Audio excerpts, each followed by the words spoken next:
بل سبب جنت د داخلېدو دپاره هغه یو دوه خصلتونه دي، یو دوه کارونه دي، یو دوه عملونه دي، او الله سبحانه وتعالی دی انسان ته توفیق ورکړي او په دې باندې همیشه دپاره عمل کوي. الله سبحانه وتعالی به دغه انسان جنت ته داخل کړي.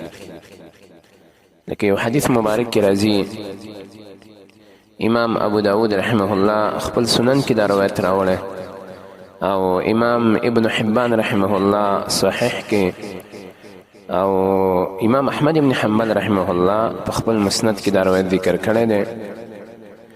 د عبد الله ابن عمر رضی الله تعالی عنهما دا روایت دی.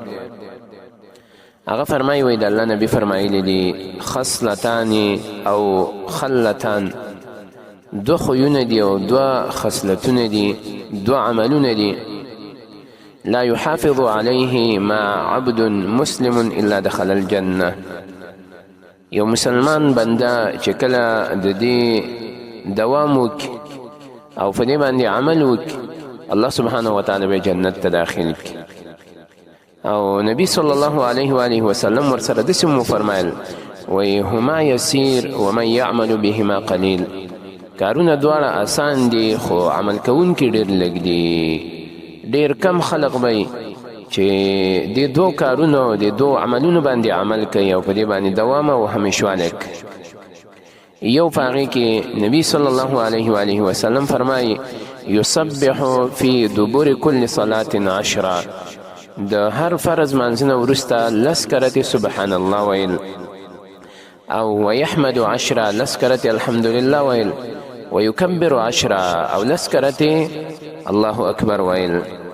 نو د الله نبی فرمایي فذلک 50 و 100 باللسان، دا یو نیم سل کرتې شو په ژبه باندې. د دې لوستل په ژبه باندې یو نیم سل کرتې شو ځکه منځونه 5 دي او د هر منځنه وروسته 10 کرتې راځي، نو تقریبا یو نیم سل په ژبه باندې شو. و1500 فی المیزان، او یو نیم زر دا ولیکلی شو په تله د میزان کې. په تله د میزان کې به په ورځ د قیامت دا یو نیم زر حسابیږي. او دویم عمل ویکبر 34 اذا اخذ مضجعه، کله چې یو سړی د اوده کېدو او د خوب اراده وکړي او خپلې بسترې ته راشي، نو 34 کرتې الله اکبر ووایي او 33 کرتې سبحان الله او 33 کرتې الحمدلله.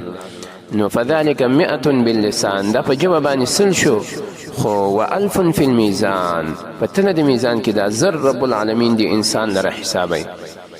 نو دی وخت کې صحابه کرامو فرمایلو یا رسول الله صلی الله علیه و آله وسلم کیف هما یسیر ومن یعمل بهما قلیل، دا څنګه آسان دی او عمل کوونکي کم دی؟ نو نبی صلی الله علیه و آله وسلم فرمایل وی عاملین ځکه کم دي چې کله یو انسان د خوب اراده وکړي او بسترې ته راشي، نو دی وخت کې ورله شیطان هم راشي او دته سوچونه او فکرونه ورواچوي، بس ایسته دا انسان وده شي مخکې د ویلو د دې اذکارونه، د اذکار ونه وي او د دې نه مخکې وده شي. یو حدیث مبارک کې راځي، امام ابن ماجه رحمه الله خپل سنن کې دا روایت راوړی دی. نبی صلی الله علیه و آله وسلم فرمایي وی دا شیطان ورته راشه ورته وی اذکر کذا و کذا، پلانکې خبره رایاده که، فلانکې عمل رایاد که، فلانکې کار تا نه پاتې شوی دی او فلانکې کار دې نه دی کړی. نو دا وسوسې ورواچي او دا سوچونه او فکرونه ورواچي، نو فلا یزال ینومه حتی ینام، بس دی ټفوي او وده کوي ایسته دا سړی وده شي او د دې اذکارو نه محروم پاتې شي، د دې د لوستلو نه بغیر دا انسان چې دی هغه وده شي. نو اعمال اگر کو ډېر آسان دي خو د دې کوونکي چې دی هغه ډېر کم دي. د مانځه نه وروسته هم بس شیطان په دې انسان باندې خواري کوي چې بس ایسته زر پاڅېږي او دا اذکار ته هیر کړي. ډېر کارونه یې ورته په دې مانځه کې رایاد کړي، نو بس چې څنګه سلام وګرځي به ډایرکټ پاڅېږي او دا اعمال او دا تسبیحات چې دا فریدي او دا غرنګي د وده کېدو په وخت کې هم دا شیطان د انسان ته راشي او وسوسې ورچوي ایسته وده کړي او د دې اذکارو د ویلو نه محرومه کړي.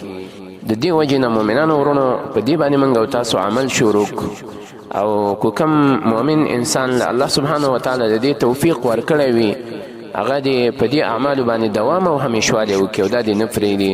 ډېر خیر پکې رب العالمین ایښودلی دی. الله په انسان جنت ته داخلوي